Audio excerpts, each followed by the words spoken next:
अंजना जी देखिए, हम इसको सिर्फ पॉलिटिसाइजेशन बोल के या सिर्फ लॉ एंड ऑर्डर की प्रॉब्लम बोल के ट्रिविलाइज ना करें। ये एक ऐसी निर्मम मानसिकता है, ये एक्चुअली इस्लामिक स्टेट बनाने की एक ऐसी वैचारिक अनुकूलता है जो माँ माटी और मानुष के नारे के नीचे अपनी माँ का आंचल तार तार कर सकते हैं, अपनी माटी बेच सकते हैं और मानुष का मांस, रेप, मर्डर एंड स्लॉटर कर सकते हैं। आज तो चलिए 85 साल की माँ जी के साथ हिंसा को डोमेस्टिक वायलेंस बोल के छुपाने की कोशिश कर रहे हैं। एक इंसिडेंट मानिए चलिए इत्तेफाक हो सकता है, लेकिन अगर मैं आपको लिस्ट ऑफ इंसिडेंट्स बताऊं तो वो पैटर्न होता है, वो आपकी मानसिकता है। अभी पिछले साल हाई स्कूल की एक टीचर को टीएमसी के अमल सरकार नेता की एक पूरा लीडरशिप में 30 फीट तक सड़क पे घसीट कर टीएमसी के गुंडों ने मारा था, बांध दिया था और टीएमसी के कार्यकर्ता के घर में ही उनको हाउस अरेस्ट कर दिया था, एफआईआर तक हुई है।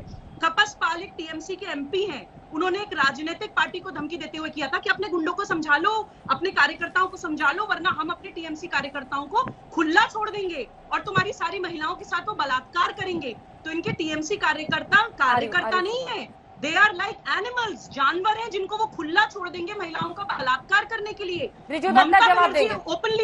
ओपनली स्टेटमेंट देती हैं अंजना जी कि रेप्स इसलिए होते हैं। बात एक सवाल और सुन लीजिए भाई साहब, एक से सवाल सुन लीजिए, जवाब दीजिएगा। एक करके प्लीज, ऐसे शो में एक साथ नहीं बोलेंगे प्लीज, ठीक है? एक लाइन बोलकर सुबह जी अपनी बात पूरी कीजिए। हाँ जी Anjana ji, Mamata Banerjee Park Street rape case और एक 16 साल की बच्ची के गैंगरेप केस में ये बोल रही थी, क्या सारी औरतों के साथ बलात्कार ही होता है? बलात्कार इसलिए होता है क्योंकि ओपन मार्केट है, ओपन ऑप्शंस है। ये एक स्टेट की चीफ मिनिस्टर बोल रही हैं। ये एक बहुत डेंजरस सिचुएशन है। मैं आपसे एक भारत की बेटी होने के नाते बंगाल की सारी बेटियों की तरफ से सवाल पूछ रही हूँ, जवाब दीजिए। आप, पूरा देश जानना चाहता है आपसे, क्या किया आपने इन नेताओं के खिलाफ?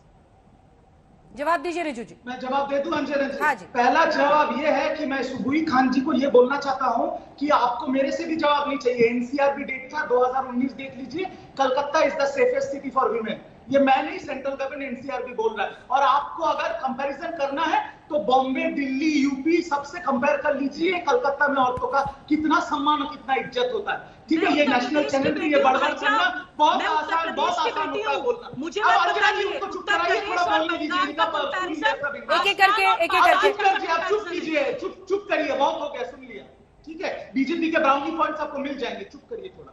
अब मैं यहाँ पर ये जो आपका डिबेट है अंजना जी, उसके ऊपर मैं आपको राजनीतिकरण बता रहा हूँ। हमारा जब से पॉलिटिकल स्लोगन निकला है बंगाल को अपनी बेटी चाहिए, तब से आप एक चीज देखिए, बीजेपी के पास अभी भी इलेक्शन डिक्लेयर होने के बाद भी कोई मैनिफेस्टो नहीं है। एक सिंपल सा सवाल पूछूं आपसे रिजू जी, एक सिंपल सा सवाल पूछती हूँ रिजू जी, एकदम सिंपल सा सवाल, और वो सवाल मैं पूछ रही हूँ और आप जवाब मुझे दे रहे हैं, ना बीजेपी को ना किसी और को।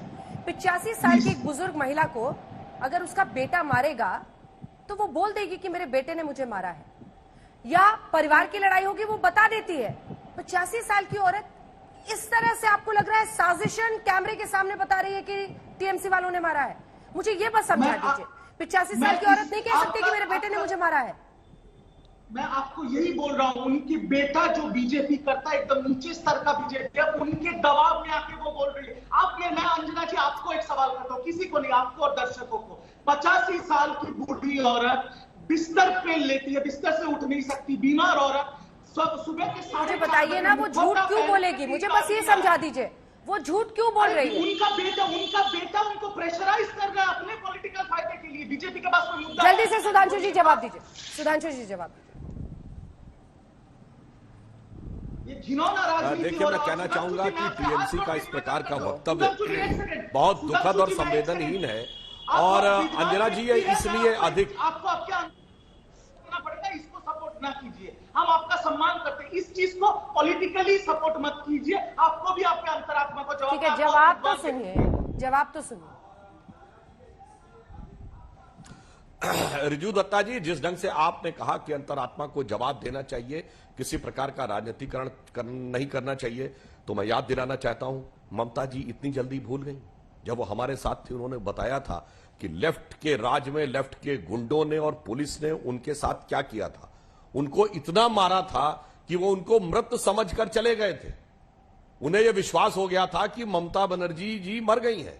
अगर उन्हें यह जरा भी आभास होता कि वो जीवित हैं, शायद छोड़ के नहीं जाते। यानी इतनी हिंसा जिन्होंने सही थी, और तब लेफ्ट ने क्या बोला था कि ममता जी नाटक कर रही हैं। मैं आपसे पूछना चाहता हूं, दिल पे हाथ रख के कहिए, ममता जी ने जो कष्ट सहा था लेफ्ट के गुंडों के द्वारा, वो नाटक था? या पुलिस ने जो अत्याचार किया था, उनको मृत समझ के छोड़ के चले गए थे, वो नाटक था? नहीं था। तो जिसने स्वयं ये भोगा हो, जो भुक्तभोगी, वो लोग आज ये कहें 85 वर्ष की बुजुर्ग महिला के लिए कि नहीं ये एक प्रकार का राजनीतिक उपयोग है, दुरुपयोग है, तो ये मुझे और भी ज्यादा भर्त्सना योग्य और भी ज्यादा निंदा योग्य लगता है।